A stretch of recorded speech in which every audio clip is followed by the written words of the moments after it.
That Labrador puppy pushed his tennis ball straight toward the curb grate, then froze like he expected the sidewalk to answer from underneath it this time somehow. When the ball rolled back from a lower gap, his owner stopped smiling. One odd bounce could happen, but two meant something stranger was happening this time. She moved the ball away from the curb, but he lined it up with the same slot again, lowered his head, and listened closely, waiting there quietly. The sidewalk sloped the wrong direction. The ball should have stayed inside, yet it paused, shifted sideways, and came rolling back out again without her touching it. Then, she saw dust on the felt, a soft little smear that did not look like concrete. He gently put the ball back again, careful and quiet. She tried blocking the opening with her shoe, and that only made him work harder. The ball missed, then he looked toward a nearby side cover instead. He carried the ball 2 steps down the curb, dropped it beside a small maintenance cover, then glanced back at the grate again, almost waiting for her. From that safer angle, the ball trembled before returning. This time, a tiny tan and white fur strand was stuck in the felt too, like a quiet little clue. At first, the answer made sense. He had turned a strange curb into his own game, and she thought he was too fixated on it already.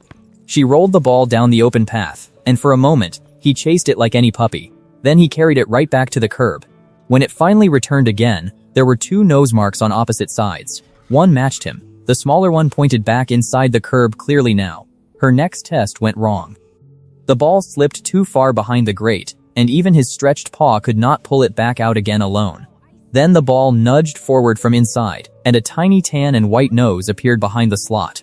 He had not been playing alone at all. She pulled her hand away and gave them space. The Labrador pushed the ball slower, and the little nose answered halfway from inside the curb again. When the hidden puppy pushed it farther out, the Labrador held the ball still instead of taking it. That was when quiet help arrived nearby too. The side cover opened, and hope opened with it. But the little puppy backed away, startled by the sudden change right beside him at the curb. So they tried the first game again. The Labrador rolled the ball toward the slot, and this time it shifted toward the open side channel slowly. The little puppy almost stepped out. Then the ball moved too far from the Labrador, and those small paws pulled back into the shadowed channel again instead. She looked again at the 2 nose marks. The ball had worked only when both puppies could touch opposite sides of it together at once right there. This time, the Labrador steadied it. The little puppy pressed from inside, stepped forward, and finally came out onto the sidewalk safely beside him, right there. The cover closed, but the question was still there. Free now, the little puppy stared at the ball, then gently pushed it back again toward him softly.